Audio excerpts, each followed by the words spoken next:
guys, welcome back to my channel. This is Cruel Intentions, a true crime channel. I am Holly and every week I take you on a journey throughout Australian true crime history. If you are interested in Australian true crime and you like hearing about some lesser known cases, then consider subscribing. Or don't. I'm not here to tell you what to do, I'm not your real mum, and I never will be. So, this is the Maitland double headless murders case. Elva and Sidney Shelley were found in late April 1960, dead, both with their heads cut off. Their 8-month-old baby was found alive at the scene, but there was no murder weapon, no evidence, and no one could pinpoint anyone that would want to have hurt them. There ended up being 3 suspects, 2 bodies, and only 1 head ever found. So, let's dive in. At 9:30 a.m. on Saturday the 23rd of April 1960, George Maxwell Shelley and his brother-in-law Leslie George Hepworth had walked down to their other brother Sidney's house. Sidney Shelley and his wife Elva lived about a mile or about a kilometre and a half from the Shelley brothers' mother, Gladys. They walked to their house as they did every Saturday morning, usually bringing alcohol to have a quiet drink, which had become something of a tradition, an early Saturday morning drink between brothers. When they got there on this day, their house was locked, which was unusual, but Leslie knocked and waited for someone to answer. When no one did, he called out to see if Sidney was perhaps just sleeping in. When Leslie went around the back door to rattle the handle, he noticed a large amount of blood on the top step leading into the home. He could hear the dogs inside the house barking to be let out, but still no one answered his calls or came to the door. He took a large 44-gallon oil drum and manoeuvred it under the kitchen window. He climbed up, opened the glass louvers enough for him to peek through, and Leslie Hepworth could see his brother-in-law Sidney Shelley lying in the hallway, covered in blood. But not all of Sidney was there. His head was missing. Leslie nearly fell from the drum that he'd been standing on.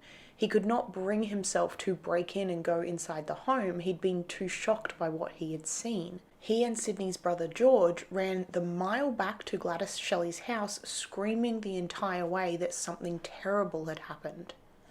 Gladys Shelley, Sidney's mother, said she heard her son and son-in-law yelling as they ran back down the road, and she immediately called the police. Sergeant Douglas Hamilton Atkins was first on the scene and inside the house. He had obtained the spare key to the Shelley home from Gladys Shelley, and when he walked in the door, a dog and cat streaked out, having been locked in for an unknown amount of time. What Atkins found when he entered the tiny home was the stuff of nightmares. The top step at the back door was covered in blood, as was the small hallway of the house. Some of it had dried and some of it was still congealed and wet. Sidney Shelley was lying on his back, blood smeared over his arms and running along the floor to the doorway. There was a large pool of blood where his head should have been. There were smear and drag marks in the blood in the hallway, and in the only bedroom in the house, the mattress was also soaked in drying blood. On the mattress, covered in a few roughly placed blankets, was the body of Elva Elaine Shelley, one arm hanging off the bed and the other thrown across her body. Her head was also missing. In the corner of the cramped kitchen was a small children's cot. It was piled high with boxes and blankets. Under the assortment of items was the Shelley couple's 8-month-old daughter, Louise Jones.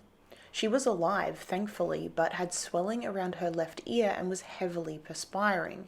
It looked like someone had tried to smother the girl, or she had been suffocating under the weight of the items on top of her. Now, there are 2 different reports on how the baby was found. The police files say that a detective sergeant in the Maitland Police Department, Maurice Kelly, found the baby in the cot under blankets and an attaché case. Gladys Shelley, however, suggests that she had found the child. She had rushed into the home after the police had arrived because she had heard a baby's cries.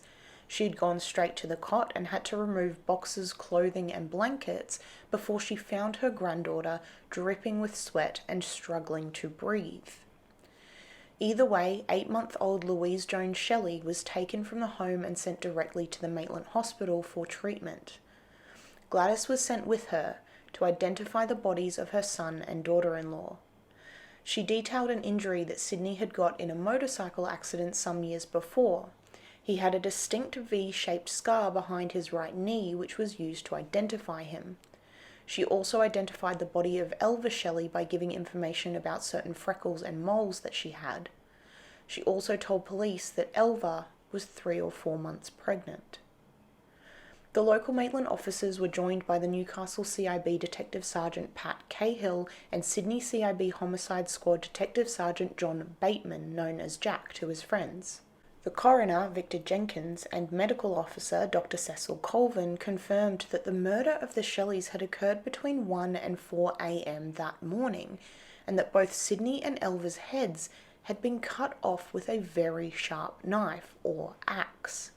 Dr. Colvin had performed the post-mortems with a Dr. Thomas Galbraith, and they were able to establish that due to the blood left in the body cavities, that the decapitations had been performed after death, which was at least some small comfort.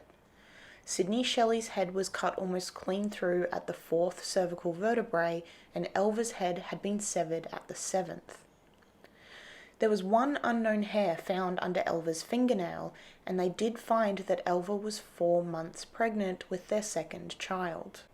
Now, Sidney Shelley had grown up in Charlestown in Newcastle, New South Wales. He was born in 1926 and grew up in the bush and country.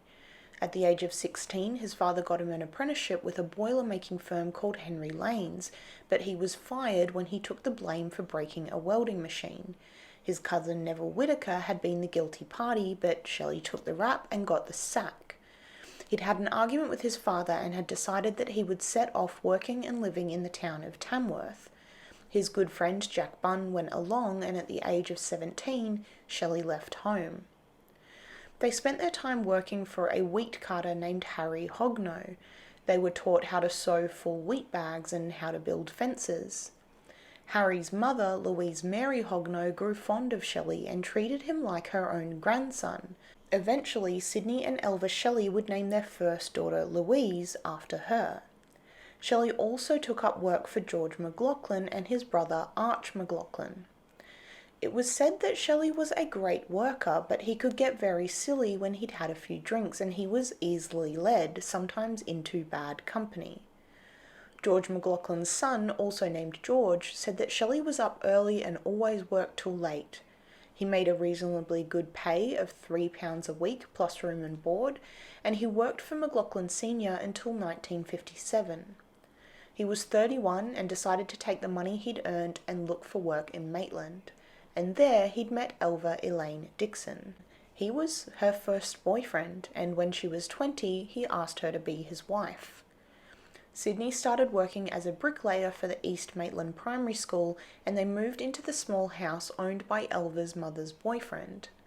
They were married in July of 1959, and shortly after that, Elva gave birth to their daughter, Louise Jones Shelley. Sidney Shelley's mother Gladys and Elva Shelley's mother Edna Elva Dixon were being interviewed by the police in the hospital that was looking after Louise. Edna Dixon told police that Sidney had a rifle and a pistol. Now, the rifle didn't surprise police. Most people in those days had a rifle or a shotgun for hunting or pest control, especially in smaller towns. But not many people had a handgun. Even now, in Australia, it is notoriously difficult to get a handgun license, let alone the actual weapon. Police and some of the family went back to the house later that day to conduct another search.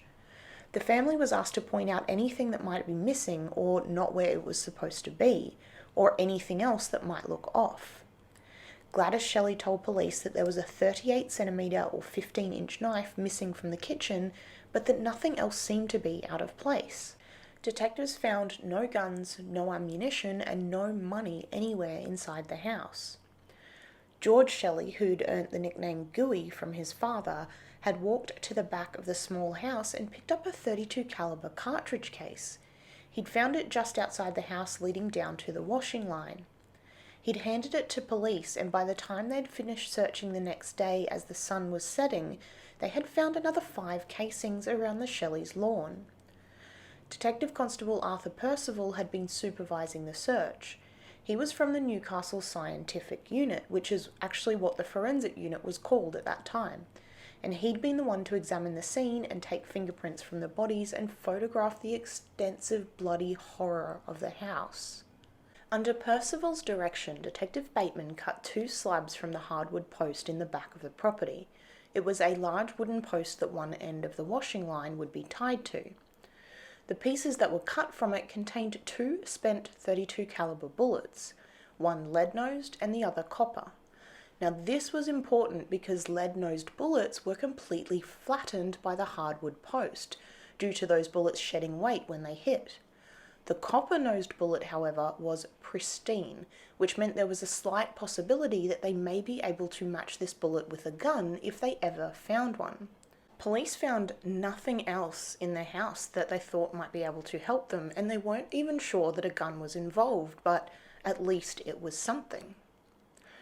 Now, it didn't take long in the small country town for the news of 2 decapitated bodies being discovered to be plastered over every newspaper, magazine, and, for those who were lucky and wealthy enough to own a TV, news broadcasts.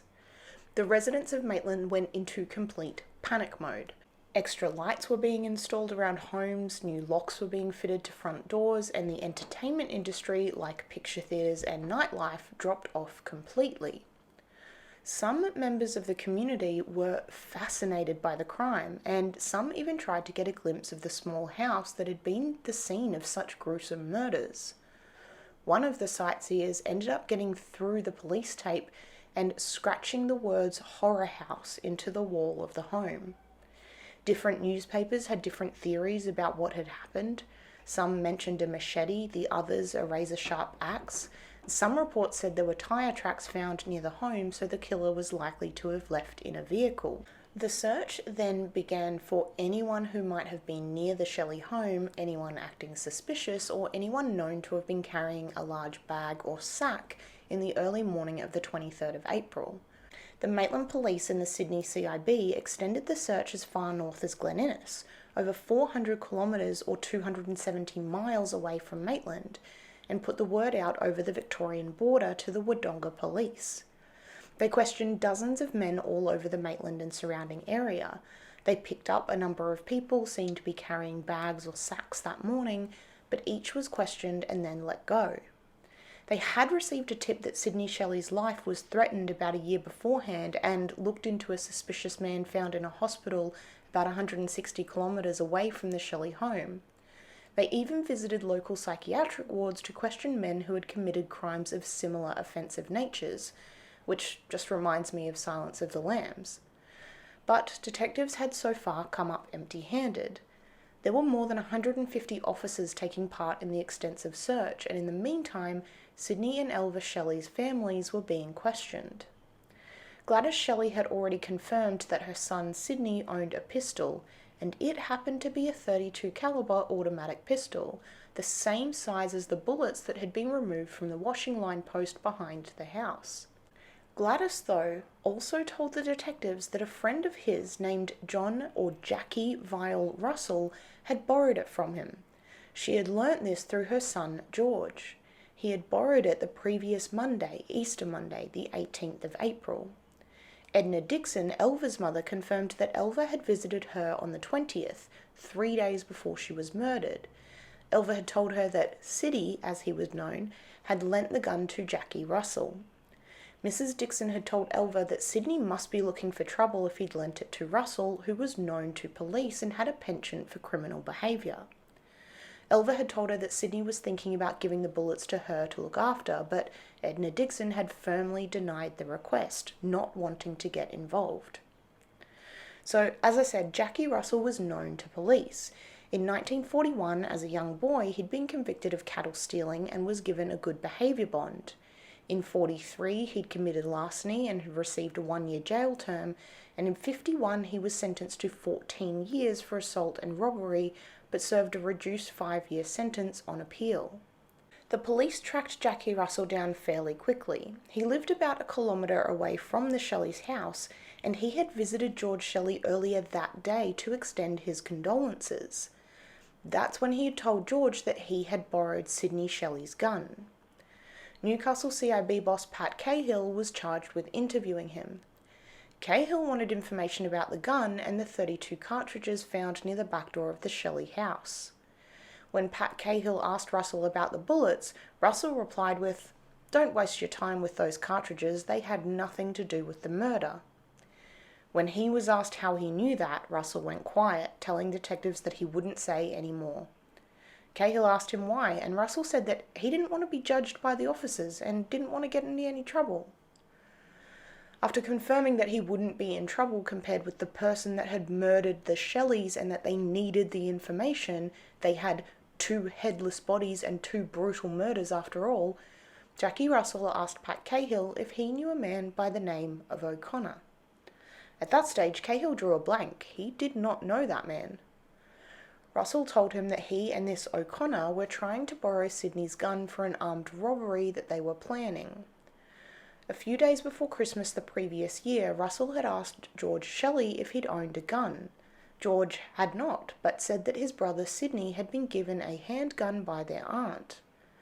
A few weeks later, in the new year of 1960, Russell had mentioned it to George again, telling George to see if Sidney would lend him the gun. George Shelley told Russell and his friend O'Connor that there was no way that Sidney would ever lend a gun to him or anyone else. O'Connor had told Russell and George Shelley that the whole plan would go far better and easier with a gun, but when George had refused to ask Sidney for it, Russell decided to ask himself. When Jackie Russell approached Sidney Shelley in February of 1960, Shelley refused to give him the firearm. Sidney told his brother George that Russell was trying to borrow it and that he would get rid of it before he would lend it to Russell for a hold-up. But Sidney Shelley did not get rid of the gun, and it took 2 months for him to finally give in to Russell and O'Connor.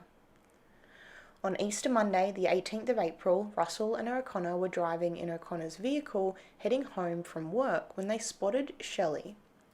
Russell told O'Connor to stop and they got out of the ute and Russell went to speak with Sidney. He introduced Sidney to O'Connor and they had a few beers to pass the afternoon and they pressed Sidney once again to borrow the weapon. Sidney finally gave in. He jumped in O'Connor's car for a ride home, picked up Elva from her mother's house and took the men inside when they got back to his house. All 3 men walked into the bedroom and Sidney Shelley pulled an old shoebox and a cloth-wrapped package from the bedside. The cloth-wrapped package was the Colt .32 automatic pistol wrapped in a black material with white spots and tied with string. Inside the box was an assortment of ammunition for the pistol and his rifle and also contained shotgun shells. Elva objected to anyone borrowing their handgun, but after asking Russell if O'Connor was all right, Shelley felt safe enough to lend the gun to the men. They weren't really giving him much of a choice. Russell went on to tell Cahill that all 3 of them had walked out the back door and fired some test shots at the washing line post that evening. Russell had fired twice and missed. O'Connor had fired twice and also missed. Sidney Shelley, however, proved to be a far better shot. He'd picked up the pistol, aimed and fired 2 shots, which both lodged firmly into the wooden post. When asked about O'Connor, what he looked like, where he lived, who he was, Russell refused to provide any information. He would not give a description or an address and would not identify him to police. He told them, though, that he had given this man, O'Connor, the gun to hold on to until their plans had been finalised for the armed hold-up that they had been organising. He agreed when police asked if he would try and retrieve the gun so that it could possibly be matched to the bullets that had been fired outside the Shelley home. They pulled up first at an address in Maitland on High Street and Russell went in. It was only a few minutes before he came back and told them that they needed to go to another address on Melbourne Street. Russell entered another home and came back about 30 minutes later when he told the detectives that he couldn't get the gun back because it had been thrown over Nobby's, which was the name for the breakwall and lighthouse on a hill at the entrance to Newcastle Harbour. He still refused to identify the man that he'd given the gun to, but now apparently it had been thrown in the ocean. The police took him to the Shelley residence, which was now being called the murder house by people inside the investigation. Russell showed them the bedside where Sidney Shelley had pulled out the shoebox and pistol, and also confirmed the target practice in the hardwood post outside. The police search, incidentally, could not find the shoebox inside the house even after numerous exhaustive searches. Now, the Maitland police prosecutor Ted Cahill, brother of Detective Pat Cahill, said that they didn't have any evidence connecting the gun to Shelley because it had not been found. They didn't have the heads of the bodies, so they couldn't actually confirm cause of death, or that either Elva or Sidney Shelley had actually been shot. They had run into a brick wall, so to speak. They had no other leads except Russell to follow, and Russell was refusing to give the name of the man that had borrowed Sidney Shelley's gun. They decided to go and speak to John Vile Russell Sr., Jackie's father, to confirm the alibi that Jackie had provided, that he was at home at the time the murders were committed. Both Russell Sr. and Russell Jr.'s wife Joyce confirmed that he was definitely there and that he hadn't left the house. His alibi was standing up, and police knew they weren't any closer to solving the case. That was until Russell Sr. told police that he knew who Jackie had given the gun to. He said that his son Jackie had had a flatmate up until about a week ago, the 19th of April, and that he had lent the gun to this man. He said the man's name was Terence Patrick O'Connor. When police asked if Russell Sr. knew where this man lived now, he said he did. O'Connor was staying at the Queen's Arms Hotel, which was located on High Street, the very same place that the detectives had driven Russell to first a few days earlier. It only took 1 day from putting out O'Connor's description to him being found. On Tuesday the 26th of April, Pat Cahill and a Maitland detective constable, Edward Walker, spotted O'Connor's vehicle. It was a rare Hillman Comma, Series 2196, and it was easily recognised. When they pulled the car over, Terence O'Connor, Jackie Vile Russell, and another man named Alan Dawson were all squished into the front bench seat coming home from work. The three men all worked as painters for the local Cooks Hill Primary School, and all three travelled together each day to and from work. Alan Dawson was also known to police. He had convictions for receiving goods and for false pretenses, or fraud. When Pat Cahill walked up to the driver's window and asked the man driving if he was Terence Patrick O'Connor, the man replied, "That's the name I'm known by now, but, my real name is Eric Francis Bowles." He confirmed that he had been the man that Russell had given the gun to. He had kept the gun in the spare tyre wheel well in the back of the car, and the entire time that he'd had it, he'd never taken it out or used it. He'd also told them that he'd thrown the gun into the sea at Nobby's Lighthouse because on Sunday the 24th of April, the day after the bodies were found, Russell had come to him telling him to get rid of it. He told police that he'd never met the Shelleys and didn't know where the gun had come from, just that Russell had asked him to hold on to it for him. O'Connor, or Bowles, said that he was worried that the gun might have been the one that had been stolen in a robbery that had occurred in July of the previous year. A man named George Richard Seeley had been arrested for robbing a bag, a revolver, and money from the car of a bank teller, but he was eventually acquitted and the stolen property was never recovered. O'Connor said that he was worried that the gun would be traced to that robbery, so he'd thrown it off the side of the seawall. So, who was Terence Patrick O'Connor, or Eric Francis Bowles? And what did his record say that made police pretty sure he had something to do with the murders and decapitations of Sidney and Elva Shelley? Eric Francis Bowles was born on January 7th, 1927 in Carlton in Sydney. He had a stable and loving family, but quickly developed a reputation as a troublemaker. He was sent to the Marist Brothers School and received a good education, but at an early age, 12 or 13, he was caught with some mates after committing break-and-enter offences in Rockdale. He was also found to have scaled the wall of a local produce store and destroyed stock. He was taken to the Children's Court where 7 charges were laid against him. He was convicted and remanded to his father's custody. It was only a year later that he was again caught stealing, this time a woman's handbag.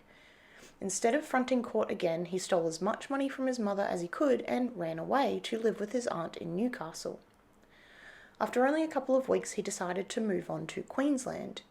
He had befriended another young man named James Anderson, and the two had jumped a train to Gordonvale, near Cairns.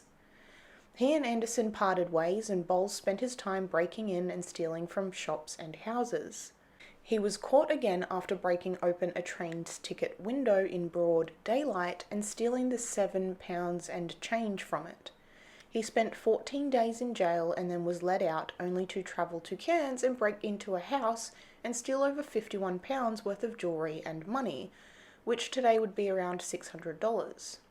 He then made his way to Ravenshoe, about 2 hours south of Cairns, where he was promptly caught again stealing money, this time out of a cash box in a garage. He was given another 14 days, but after only a week, a man by the name of Christian Watkins had paid Bowles's bail. Watkins was a travelling magician that went by the very apt Aussie name of Davo the Magician. Watkins was around 50 years old and had been performing all over Queensland and attended radio party events to entertain children. He would hire and train young men to assist him and travel with him to help him perform in places like orphanages, schools, and theatres. Watkins had noticed Eric Bowles, then 14, but he had introduced himself as 18-year-old Harry Lambert. Bowles was using the Lambert name to try and avoid charges from New South Wales coming up in a search in Queensland. Watkins offered Lambert a job travelling and working with him, and Harry Lambert, aka Terence O'Connor, aka Eric Francis Bowles, jumped at the opportunity. Lambert had been working and travelling with Watkins for about a month when, in early August 1941, they pulled up and set up camp near Cape Palarenda in Townsville. On August 12th, a young schoolgirl having an afternoon picnic with some friends at the campground went for a walk around the camp area near Watkins and Lambert's empty campsite. There, she saw the lower half of a body and ran screaming back to her friends, who immediately called the police. When the officers arrived at the location, they found Christian Watkins' body. His head was covered in an overcoat and a tunic, and when they were removed, they found that the neck and head had been brutalized, with major gashes up to 3 centimeters wide and 8 centimeters long. There were also fractured ribs. It looked like someone had tried to hack at Watkins' head with a sharp object. Now, a woman who owned a shop about 50 metres or 160 feet away from the campground, Mrs. Mabel Corbett, told police that the previous day, Watkins and Lambert had left a tarp in her store and had driven Watkins' green terraplane car back that afternoon to pick it up, but that 30 minutes later she had seen the same green car speeding past the store, headed to Townsville, driven by Lambert. 2 school children had also confirmed this. They'd seen the same car loaded with camping gear being driven by the young Harry Lambert at high speeds. The green terraplane that Lambert had been driving was not a common vehicle. There were very few sold in Australia, so it didn't take long to find the distinct car. It was 7 p.m. that same evening, the 12th of August, when Cardwell police got in contact to say they had Harry Lambert and another man in custody. 140 kilometres, or about 90 miles north of Townsville, Harry Lambert and his old mate James Anderson were sleeping in a police room when at 12:30 in the morning, the Townsville police took both the boys back to Townsville to be questioned in the Stewarts Creek jail. Eric Bowles told the police that his name was Harry Lambert, he was 18 years old, and that he was an orphan. He didn't know where his father was, and his mother had died when he was 9. When he was confronted with the death of Christian Watkins, Lambert told detectives that he knew nothing about Watkins being attacked. He told them that he'd last seen Watkins alive near the Townsville railway station on Monday evening, the 11th of August. He said that Watkins had told him he was going to catch the train back to Cardwell and told Lambert to drive the car north and meet him there. Lambert had coincidentally bumped into his friend James Anderson in Townsville, and the two had caught up. Anderson had told Lambert that he had signed to a coastal steamer as a crewmate and was supposed to be leaving for Sydney the following day. So Lambert told Anderson to jump in the car and head with him to Cardwell, where he would introduce him to Pop, which is what Lambert called Watkins. This was the first time that they had met up again since they had parted in Gordonvale a few months earlier. Now, James Anderson told the police that he had nothing to do with the murder of Christian Watkins. It is known that he did tell police what he knew of Watkins, knew he was a bad man and a sexual pervert. He had found this out from a friend of his that knew a young man that had worked for Watkins. Now, it's not known what else he told them, but it was apparently enough for the detectives to put their sole focus on Harry Lambert, or Eric Bowles, for the murder of Christian Watkins. Now, once the police eventually found Lambert's birth certificate and realised he'd lied about his age and name, they wondered why he would lie and say he was 18, when he had knowledge of the court system and knew that he'd be charged as an adult if they connected him with the murder. The evidence against who the police now knew was Bowles was foolproof. He was the last one to have seen Watkins, they worked and camped together, and Bowles had Watkins' car, which had a blood-stained axe in the back of it. When they continued the interrogation of Bowles, they told him that Mrs. Corbett and the young school kids had seen him driving very fast out of the campgrounds in Watkins' car, covering his face. Bowles was quiet, but eventually he looked up and said, "All right, Sergeant, I did it. I'll have to pay for it. I'll tell you all about it." He told the detective and later testified that Watkins had wanted to sleep with him and he had continually refused. He told them that the courts had given Watkins guardianship over him until he turned 21. Now, it's not known if that was actually ever true, but Bowles said that Watkins had made it clear that because he had that paperwork and he was his legal guardian, then effectively he could do whatever he liked with the boy until he turned 21. He apparently asked Bowles to sleep with him many times, but Bowles had continued to refuse. According to Bowles, Watkins had kept him prisoner, not letting him speak to anyone else, refusing to let him go anywhere alone, and ensuring that he did not make any friends. In the early evening of Monday the 11th of August, Watkins had been crouched down cooking some sausages over a campfire when he'd apparently asked Bowles again to sleep with him that night. Bowles told police that at that point, he just went wild. He picked up the small axe that was on the ground and he hit Watkins on the head with it. He hit him again and again, and then dragged him a few meters away into taller grass. When he dropped him into the grass, he realized that Watkins was still breathing, so he struck the man again with the axe in the head. Although Bowles said he'd struck Watkins a few times, it turned out that he had hacked at Watkins' head with the axe 14 times. When Bowles was taken to the morgue to view the body, he actually couldn't believe that he'd hit the man that many times. 2 days after the discovery of Christian Watkins' body, 14-year-old Eric Francis Bowles was charged and arrested for the murder. Now, I'll say that again.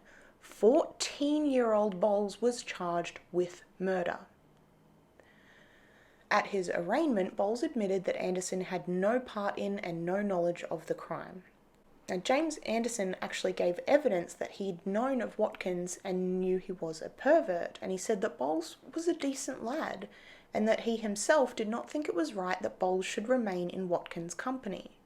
The magistrate was suspicious of James Anderson's involvement and even went so far as to say that he was sure that Anderson had set Bowles against his employer, but they were satisfied that Anderson didn't have anything to do with the actual murder itself, so they committed Eric Francis Bowles for trial in November of the same year. Now, in the meantime, Bowles had written a letter to his mother, the same mother that he had told the detectives had died when he was 9. In this letter, he described in detail everything he'd done since leaving home, including the break-and-enters, the theft, and the small 2-week stints in jail. The letter is long, but the last third of it reads, "After the money was spent, I went to the Tablelands and Ravenshoe and stole 5 shillings and 9 pence. Got caught, sentenced to 14 days. Well, I only did 7 because the man I killed bailed me out, and also gave me a job. From then I was working for him until August when I killed him and went away to Cardwell where I was caught by police and they took me back to Townsville to be tried. I was tried and sentenced to this prison until the 25th of November for the High Court. I know I will not get out of it because I killed him and took his money and his car. So it's no use worrying about me and spending your money and coming up, because if you come up I will do my best to get sent to prison, as I am not sorry for anything I've done. So remember, I do not want anybody up at the court or to see me any time.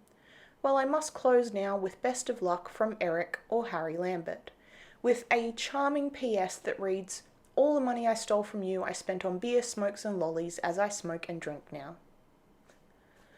His trial was held at the Townsville Supreme Court on the 24th of November 1941 in front of Justice R.J. Douglas.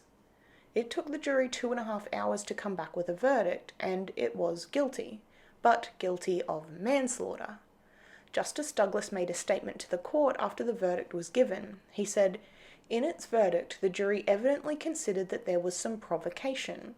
Your previous actions show that you should be restrained. You have a good education, are an intelligent boy, and have a good mother and father. You got into bad company and started petty thieving. When discovered, you were committed to the care of your father, but you soon ran away from home and committed a series of thefts in Queensland.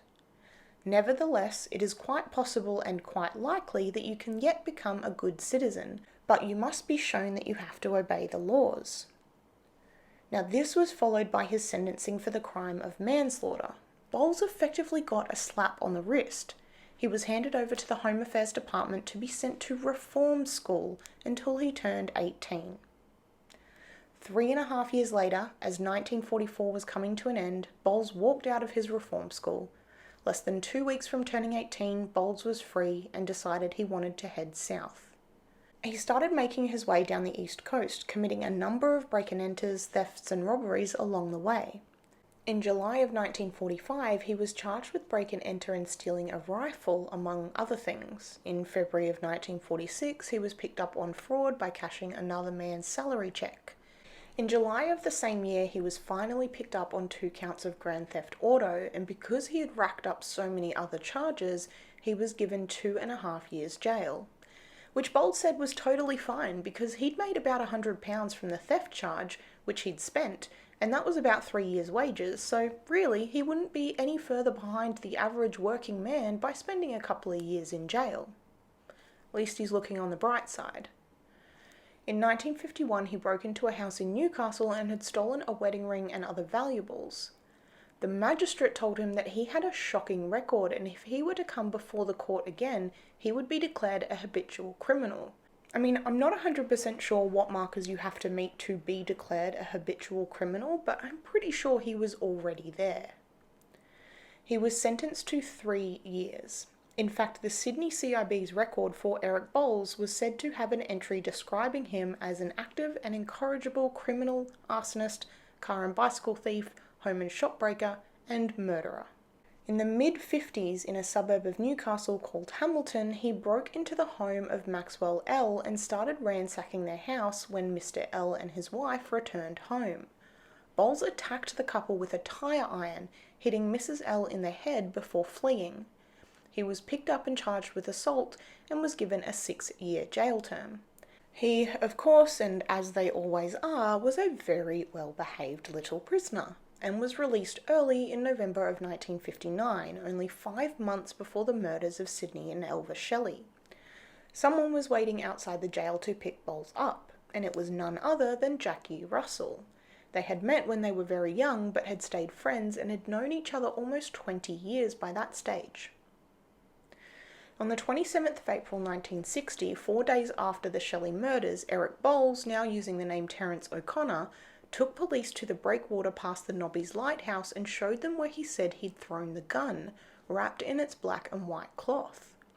It was at the extreme southern end of the breakwater, and O'Connor showed them how he had thrown it off the side of the ledge.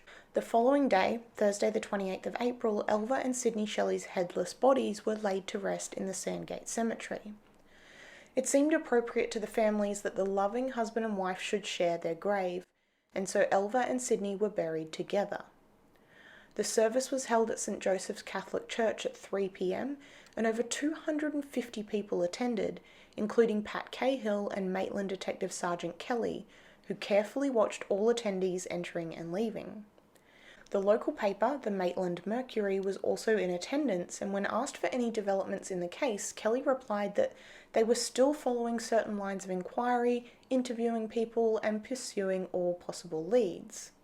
This was cop talk, of course. The police thought they knew exactly who'd been involved, but as Bateman rightly said to a source, they couldn't charge anyone because they didn't have the heads and they couldn't prove anything. On the afternoon of Saturday the 30th of April, a series of coincidences led police to a vital piece of evidence that would help them close this case. 40-year-old Stanley Edward Ramsden had a routine. He would finish work in the early afternoon, come home, throw his fishing gear in a bag and head to the Silo Wharf not far from his home in Carrington. He enjoyed fishing off the wharf, even if he didn't catch anything. On this particular Saturday, his wife was ill, and so halfway to the wharf he decided to go back and grab his 14-year-old son to give his wife some peace and quiet, and he would have a nice afternoon fishing with his boy. Now this meant that he was about 10 minutes later than he usually would have been. When they got to the wharf, they saw an overseas carrier ship called the Headless on the side of the wharf that he normally threw his line in. He was about to change sides for the afternoon when he noticed that the Headless was flying the Blue Peter, which is a maritime flag that's used to signal that the ship is about to leave the harbour. Ramsden therefore knew the ship was about to leave, and he also knew that when the Headless started her engines, that the mud and water would be stirred up. Some of the rubbish that had been thrown overboard by the ship when it had been docked would get mixed through, and there was a good possibility that fish would be attracted to it. So Ramsden decided to stay and fish where he usually would, hoping that he might have an even more successful afternoon than he first thought. As the ship started to leave the wharf, Ramsden did notice the water become muddy with silt, and he watched it a while to see if it would settle, when he noticed a number of items of debris float out from under the wharf. He saw a car tire, a cardboard carton, and then what he thought looked like a large cabbage. He put his pole down and lay down on the wharf to get closer to the water. Now he was blind in one eye, but it only took one good eye to see what the item really was. It was a human head, and Ramsden was looking right into its face. Ramsden called out to his son and told him to run to the wharf's office to call for police. The call was eventually routed to the water police, and when they arrived, it had been about 15 minutes since Ramsden had first seen the head. Now, if it had been in water any deeper, it may have already sunk, but officers were able to pull it out of the water, and for this they used a shovel. For the next 5 hours, divers and searchers scoured the wharf to see if they could find any sign of a second head. The first had been female, and most officers were willing to bet that it belonged to Elva Elaine Shelley, but they found nothing but a box of ship documents that had accidentally fallen into the water and an old rock melon. By 9:30 a.m. the following day, the 1st of May, Dr. Colvin had identified the head as that of Elva Shelley. Edna Dixon and Gladys Shelley had both seen and identified the head, and police had obtained some lengths of Elva's hair from a local friend, a hairdresser that had held onto her hair to make wigs for dolls. The hair sample from the head and the lengths of Elva's hair were sent to Sydney for testing, and they came back a match. When the head was x-rayed, 2 bullets could be seen, one that had lodged in the brain and another that had gone through the left cheek and into the base of the skull near the soft tissue around where her head had been cut off. The bullet in the brain was lead-nosed, which meant that it had completely deformed, but the one that had gone through the cheek was a copper-nosed bullet, and it was perfectly intact. This bullet was compared to the one that had come out of the Shelleys' wooden washing line post. The lab report stated that they had over 70 points of markings consistent with the ones that were removed from that post. This was a major break. It meant that the Shelleys, or at least Elva, was killed with the same gun that had shot the bullets into the post, which was also confirmed to be Sidney Shelley's Colt .32 pistol. Jackie Russell had confirmed that he'd given it to Terence O'Connor, and O'Connor had told police that he'd had possession of the gun until the day after the murders, when he'd thrown it into the sea. Police were closing in on who they thought the perp was, but this was pretty much all they had at the time. They had no motive, no knife, and they didn't have the gun. They just had the matching shell casings and bullets, and a very strong intuition. On the same day, detectives had gone to Alan Dawson's house where Terence O'Connor was staying. He had moved out of the Queen's Arms Hotel only a couple of days before, and police took both Dawson and O'Connor to the station for further questioning. Bateman told O'Connor that they had found a head late the previous day, and O'Connor had said that he'd heard about it. Bateman went on to say that they knew that Russell had obtained the gun from Shelley on Easter Monday, the 18th of April, and had given it to O'Connor that same day. He also confirmed with O'Connor that the gun had been in his possession the entire time, kept in the spare tyre well, never having removed it until he threw it into the sea. O'Connor replied with, "Well, yeah, but how do you know that pistol killed that woman?" Bateman then told O'Connor that they had matched the bullets from Elva Shelley's skull to the ones found discharged at the Shelley's home. All 4 bullets had been fired from the same gun. O'Connor looked at the detectives and simply said, "Well, yeah, but you haven't found the gun." He also told Bateman that he had never killed them, he'd never even been to their place, and didn't even know where they lived, so why would he kill someone he didn't even know? Now, obviously, detectives wanted to charge O'Connor for the murders, but they still had no weapon, no fingerprints, no knife, and no motive. They had found a few pieces of evidence, a hair found under Elva Shelley's fingernail, but this did not match a sample that was provided by O'Connor. Under a seat in O'Connor's vehicle, they found a shirt that belonged to him with blood stains on it, but there wasn't enough blood to type it, and the DNA technology was not advanced enough to determine who it belonged to. Now, while the police were talking to O'Connor, other officers were speaking with Alan Dawson, the man who'd been with O'Connor and Russell in the vehicle and worked with the men. He took police back to Nobby's and took them to a completely different spot than O'Connor had. He said that he had seen Terence O'Connor take a bundle of black and white fabric from the inside of the front door panel and throw it into the water. He told police that he'd never actually seen the gun, just the material, but it had come from the door panel and not the back spare tyre well, which is where O'Connor had claimed he'd kept it the entire time. Dive officers had been searching in the water where O'Connor had said he'd thrown the firearm. They spent 4 days dragging the water, but had yet to find anything. Police were also looking into Sidney Shelley's last movements. Sidney's boss said that on Friday the 22nd of April he had paid Sidney for 3 weeks' work, and this amounted to just over £11 and 5 shillings, which today would be about $400. It was also confirmed that Shelley had purchased groceries and kerosene and had also paid back a 10-shilling loan to the manager of a local hotel. He would have arrived home with a little more than £6 or around $200. That money, which would have been almost half a month's wages, was never found on either Sidney or Elva Shelley or anywhere in the house. Jackie Russell was also being questioned again in a separate room. He told the police his story again about how he and O'Connor had gone to Shelley's home to borrow the gun.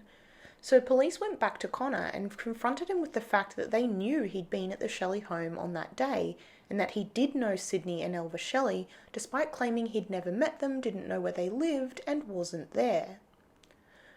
O'Connor was dumbfounded that his mate Jackie would sell him out like that. He told detectives that they were right, he was there, but he hadn't wanted to tell them because it made it look bad for him. He also commented on how he thought Jackie Russell was his friend. Bateman had been talking to O'Connor while Cahill was out speaking with Jackie Russell's wife Joyce, and when he returned, Bateman told O'Connor to tell Cahill what O'Connor had just told him. O'Connor stated, "Jack Russell did this. He was the father of her baby and she was going to talk. He was frightened she was going to tell his wife, so he done her in. The police decided to bring the 2 men into the same room just to see what happened. Cahill asked O'Connor if he was prepared to repeat what he'd just told the police, and he said yes. When Jackie Russell asked what he'd told them, O'Connor replied that he'd only told them what Russell had told him, that he was the father of Elva's baby and that she was going to tell his wife about it. O'Connor went on to say, "Jackie, I think you shot them and cut off their heads." At this point, Jackie Russell became incensed. He told O'Connor that he was a liar, and now he, Russell, knew that O'Connor had killed them. It was a classic case of blame shifting, and police needed to try a different tact. They tried to ascertain both men's movements. Cahill had already confirmed with Russell's family that he was home the night of the 22nd, and although family members can have a habit of stretching the truth to protect those they love, no further investigation into this alibi was undertaken. But when they asked O'Connor where he'd been between leaving Alan Dawson's house at 6 p.m. on Friday and showing up at Russell's house sometime on the Saturday, he told them that he'd arrived back at the Queen's Arms Hotel just before dawn on the Saturday morning. "I was out," he said. "I can't tell you where I was." He point-blank refused to say where he'd been because, he told them, it could cause serious trouble over something else. Bateman had told O'Connor that nothing was more serious than a double murder charge, and he would need to give them an explanation of his movements that night, to which O'Connor replied, "I don't want to tell you." With a potential motive of theft, no alibi, and falsehoods in his story, detectives decided that that was enough for them to officially charge Terence O'Connor, aka Harry Lambert, aka Eric Francis Bowles, with the murders of Elva and Sidney Shelley. It was a controversial charge. Ted Cahill, the prosecutor, had been having discussions with his brother Pat and the other detectives. He was concerned because, as far as the law goes, you cannot convict a person based on a process of elimination. There was a possibility that both Russell and Dawson might have been involved, and all of them were in the frame for the crime. The police were fairly certain that Dawson, apart from knowing Russell and O'Connor, didn't have anything to do with the murders, and the only reason they weren't looking into Russell is because he had an alibi. Ted Cahill was very careful to warn the detectives that there could be no mention of the crime perhaps being committed by any of the three men, because they would be hit with the elimination objection and the case would go out the window. It was 7:30 p.m. on Saturday the 1st of May when O'Connor was charged with the murders of the Shelleys.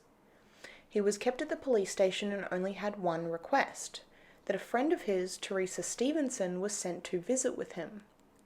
The police allowed his request and she arrived to provide comfort for the man charged with the double murders and decapitations of the Shelleys. It was Monday the 3rd of May when he walked into the Maitland court for his committal hearing. The largest crowd the Maitland court had ever seen up until that point had packed into the courtroom. A brief overview was given about how O'Connor came to have the gun, the discovery of the Shelleys' headless bodies, and how police had learnt of the exchange of the pistol. O'Connor was remanded until the 18th of May and a coroner's inquest into the deaths of the Shelleys was opened. Both Elva and Sidney's mothers were called as witnesses, as was the Sydney CIB Scientific Unit Detective Sergeant Barney Ross. When asked if it was possible for two different pistol barrels to make the same marking on bullets, he said he'd never heard of that happening and had never come across it. O'Connor's legal aid barrister, Alan Jenkins, knew that this was the key evidence and so tried to discredit Ross, claiming that if 100 bullets were fired from a pistol, then it would be impossible for an expert to say that the first bullet and the 101st bullet were fired from the same gun. To which Ross replied, "I do not agree." Ross even made an overnight trip to Sydney and back to pick up lab equipment so that he could show the distinct markings to the court through his high-powered comparison microscope. Pat Cahill was brought in as a witness and gave evidence regarding speaking with O'Connor at the police station, where O'Connor had admitted that he'd been in possession of the gun, and when asked where it was now, he said he'd thrown it into the sea at Nobby's. Bateman now directed questioning to O'Connor. He asked O'Connor if at any time had the gun been out of his possession. O'Connor told the inquest that he'd been given the gun on the Easter Monday by Russell because Russell said that he didn't want it in his house with his children. He had asked O'Connor to keep it in his truck and O'Connor said he would. He told the court that Russell had taken the gun and put it in the boot with the spare tyre. Bateman asked if he'd ever given it back to Russell and O'Connor said that he hadn't. He hadn't even bothered to get it out of the back of the boot until one night when he was driving the Dixons from one hotel to another.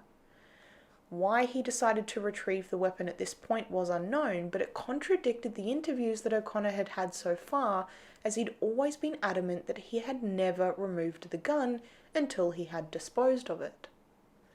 The coroner decided to adjourn the inquest, and they would not be able to resume it for at least 2 weeks because of available sitting times. But it did eventually resume on the 7th of June. It was Russell's turn to give evidence. He told the court about the job, the hold-up that O'Connor had been planning, and he'd wanted to get hold of a gun. Not to harm anyone, of course, just to frighten them enough to hand over the money. Russell had spoken to George and Sidney Shelley and had managed to finally obtain the gun from the Shelley residence on Monday the 18th of April. He had gone there with Terence O'Connor and they had shot some practice rounds into the post out back. He told the court that when the bodies had been discovered and he had been picked up by police, that they had asked him if he would go and retrieve the gun. He was first driven to High Street to the Queen's Arms Hotel, but after finding that O'Connor wasn't there, he then requested to be driven to a different address, which happened to be Alan Dawson's house. When he went in, he found O'Connor was there and asked him for the gun back so that he could hand it over to police. O'Connor had said no, he wouldn't give him the gun back because he'd get 2 years just for carrying it. Russell said he'd replied with, "Don't worry about that, I'll give it to police," and O'Connor had said he couldn't have it because he'd already gotten rid of it over nobbies. Russell denied ever telling O'Connor to get rid of the gun. A statement was made by Teresa Stevenson, the woman whom O'Connor had asked to see in the cell on the 1st of May. Teresa's statement was that she'd gone to visit O'Connor that evening and he had said to her, "Tess, I want you to help me. You are the only person I can trust and I want you to help me." Stevenson managed one of the local pubs, the Exchange Hotel, and had come to know O'Connor over a month before the murders. He had told her that the police thought he'd done the murders in East Maitland, and she had said, "Terry, you are lying." And he then asked if she thought he had committed the crime. She said, "Yes, Terry, you will have to call the sergeant." Terence O'Connor had then hung his head and begun to cry. He said, according to Stevenson, "This will kill my mother and sister. Have mercy on me, Tess." He said he'd got rid of the gun because he would have gotten 5 years if he was to be found with it. Teresa, or Tess, said, "Terry, a murder charge has no comparison with a loaded gun, and if he wanted her to help him, then he would have to tell the truth." O'Connor maintained that Russell had killed the Shelleys because he was the father of Elva's child, and then Russell had taken O'Connor to the Shelley home to get hold of the evidence. When Tess had asked him what he meant by that, he told her, "The gun and the heads."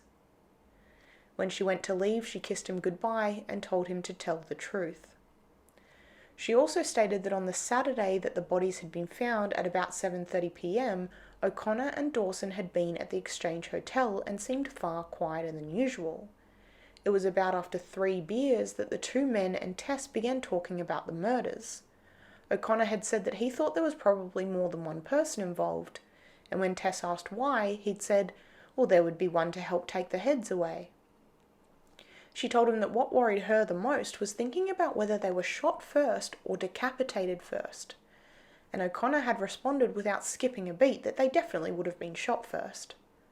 She also said that a week after the murders, Jackie Russell had been in the hotel and he'd told her that he'd just been grilled by the police for hours and that George Shelley had been making allegations against him and that if he kept talking, there wouldn't be a Shelley left living.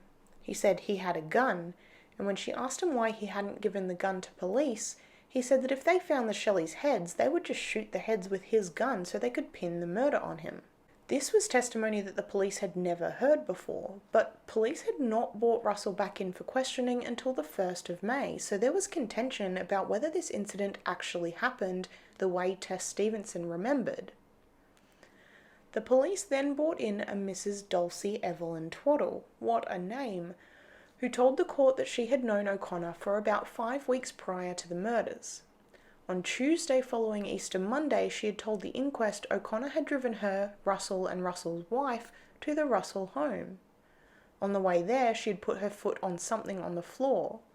O'Connor had grabbed it. It was something wrapped in brown paper and a black and white cloth. O'Connor had told her that what was in that package did his talking for him. O'Connor unwrapped the parcel and showed her a gun, and then he'd put it in the door lining. This confirmed Dawson's story that O'Connor had kept it there and ruled out O'Connor's story of putting it in the wheel well and leaving it there, never removing it. Dulcie Twaddle had told police this information earlier and had even gone to the cells to visit with O'Connor after O'Connor had denied that this event had ever happened.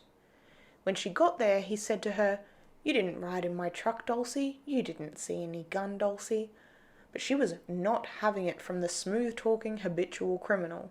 She repeated her story to police. She was not about to lie for him.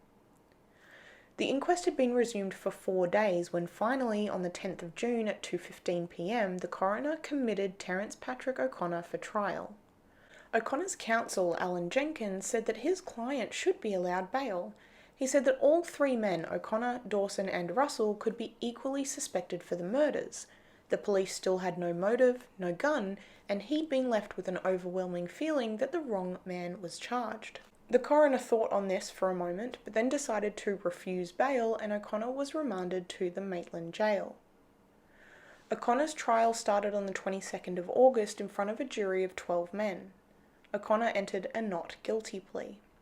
His barrister Jenkins fought hard from the start, requesting the trial be moved back to Sydney as there was so much media surrounding the murders in Newcastle, moving to remove the entire jury because the Crown prosecutor, W.J. Knight, had told them some, in his opinion, inadmissible evidence. Justice Brereton, who was presiding, sent the jury out of the room, heard Jenkins' argument, but decided there was no grounds for a new jury and so dismissed the submission. The prosecution took 4 days to lay out their case.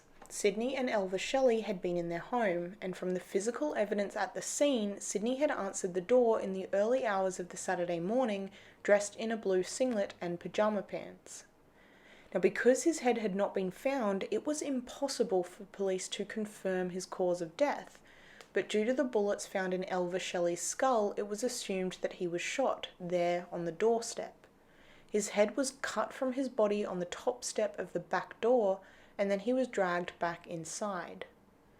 Witnessing this horrific mutilation of her husband, it was assumed that Elva hid 8-month-old Louise in her cot, covered her with whatever she could reach before running to the bedroom to hide. She was shot twice in the head, and then she was decapitated while she lay on her own bed.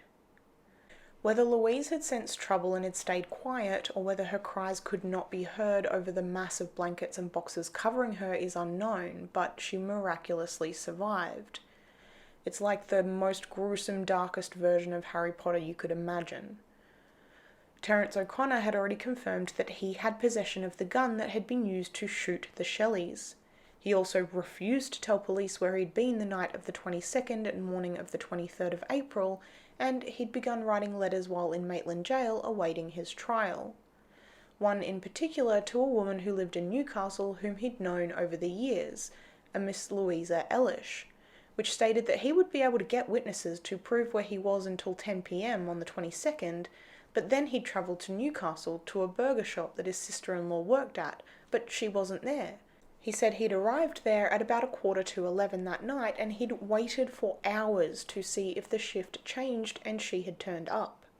He said in this letter that there was a dark-haired girl behind the counter, and he hoped that she could remember him. No one ever came forward to confirm this story, and it was the first mention of a potential alibi ever given by O'Connor.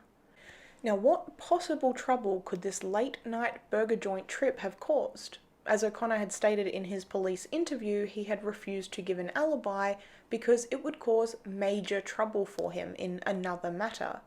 But that trip seemed innocent enough. The prosecutor pointed to it being an attempt to procure an alibi.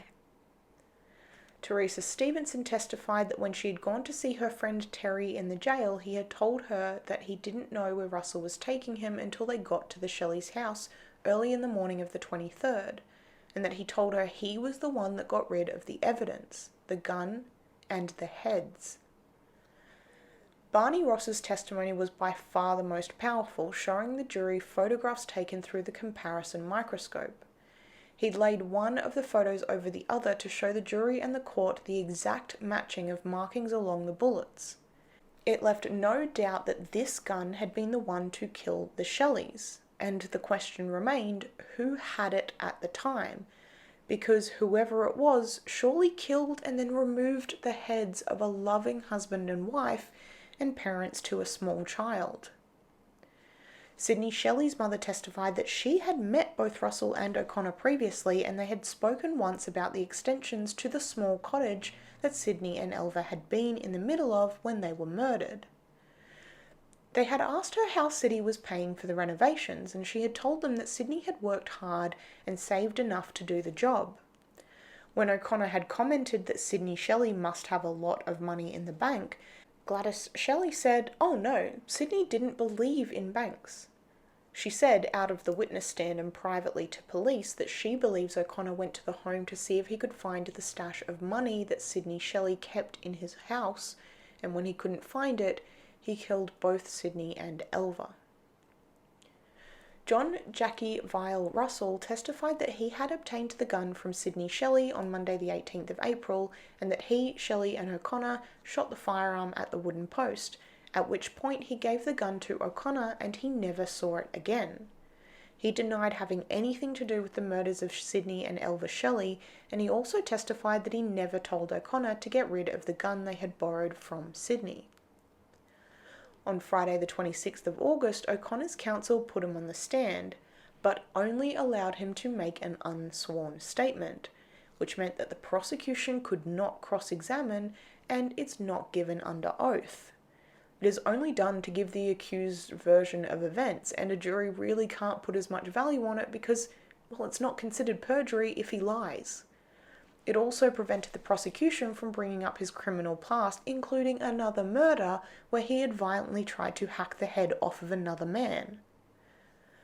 O'Connor started his statement by saying that he was not guilty of the charges. He is sorry that these people died, but that he had nothing to do with their death. He said, quote, "It does seem terrible to me that I have been charged with killing Sid Shelley, whom I'd only met once in my life, and his wife, whom I'd never met." Now, incidentally, he'd already told police that he was at the house shooting into the wooden post, and Elva was in the home at that time, so he was already lying.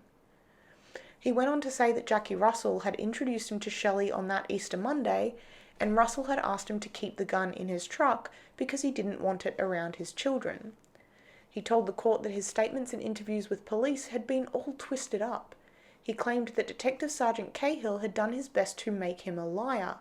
With all of the questioning he'd been subjected to, he'd tried to cover up. After all, he was under the 3rd degree. He said he believed that the police would never accept that he spent the night of the murders in his room at the Queen's Arms. And he was scared because he didn't have a verifiable alibi. He said he'd gone back to the hotel after being at the pub and had left his car there with the gun still in the wheel well and the doors unlocked, which wasn't unusual for the 60s. He told the court that he didn't hear about the murders until midday on the day the bodies were found, and just after that Russell had come by to borrow the car and hadn't returned it until 7:45 p.m. that night. On the following day, Sunday the 24th of April, he said Russell had come telling him to get rid of the gun. O'Connor wrapped up his statement by saying, quote, "I can only say to you that I am not guilty and I ask you to acquit me." Justice Brereton adjourned the court and told them that it would resume at 9:30 on the following Monday, the 29th of August. Over the weekend, the jury were taken to the Shelleys' cottage, the Silo Wharf where Elva's head had been discovered, and the breakwater at Nobby's where O'Connor had said he'd thrown the pistol. When the trial resumed, the closing statements were presented by both prosecution and defence, and then Brereton's summing up, which lasted more than 3 hours. In it, he said that it was possible that one man had shot them and another had removed their heads, but the main question was where was the gun, O'Connor's vehicle, O'Connor himself, and Jackie Russell on that particular night. That question would never be answered with any measure of certainty. On Tuesday the 30th of August, the jury retired. It took them only 75 minutes to reach a verdict. Terence Patrick O'Connor, aka Harry Lambert, aka Eric Francis Bowles, was found guilty of 2 counts of murder. He was sentenced to life in prison. Of course, O'Connor, as he was still known, appealed his sentence, and his appeal for a new trial was rejected, but not unanimously. It was a 2-to-1 vote. One of the justices had reviewed his application for appeal and said that there was still a question of whether Jackie Russell had been involved in the murders. Russell's hair was never taken to compare with the hair found under Elva's nails. His alibi, which the police believed implicitly, was never drawn into question, his residence was never searched, and he had been the one to organise borrowing the gun in the first place. He also noted that in November of 1960, a man named Glover was drinking with Jackie Russell in a pub one evening and had testified that Jackie had said to him that he could lay his hands on the Shelley gun at any time. It's a .32 automatic, and he had it hidden with some jelly or gelignite, a gelatin explosive material, in a suburb called Head and Greta. This claim was never able to be substantiated, and Glover was a known criminal in prison at that point for break and enter. Queen's counsel, J.J. Daverin, who had submitted the appeal request, then applied for leave to appeal to the High Court due to the flawed evidence that had been presented to convict O'Connor and the lack of evidence that ruled out Russell. In November of 1962, the full bench of the High Court, after listening to numerous hours of address by Daverin, refused leave to appeal. O'Connor was moved at least twice during his sentence, but due to strict privacy laws in Australia, it is not known when or if he died.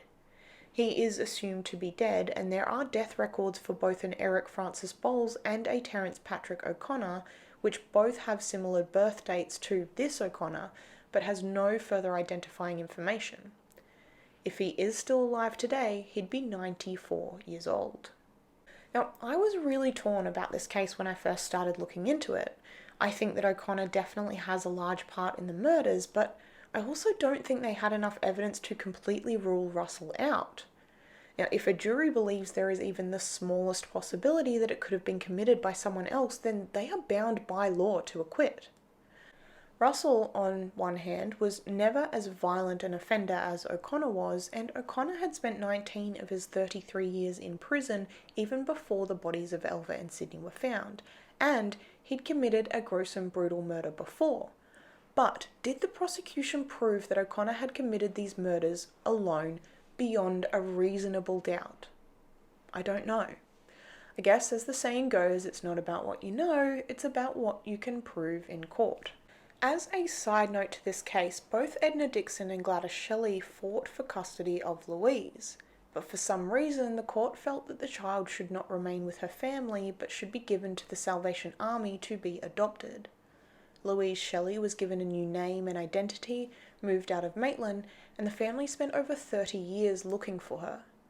A reporter in the 1990s claimed to have found her but would not release any details except to say that she was living in Sydney. The Shelley and Dixon families still celebrate her birthday and say that she is always in their thoughts and prayers. And that, my friends, is the case of the Maitland double Headless murders. Let me know what you think if you're so inclined. Do you think O'Connor worked alone? Do you think Russell had something to do with it? Do you think, like I'm inclined to, that in the rush to get the case closed as quickly as possible and to get a previous and potential murderer off the streets, that police maybe didn't look into any other possibilities? Let me know. Well, thank you so much for listening. I will be back next week with another Australian true crime case for you, but until then, be good, be safe, and don't murder anyone. Bye.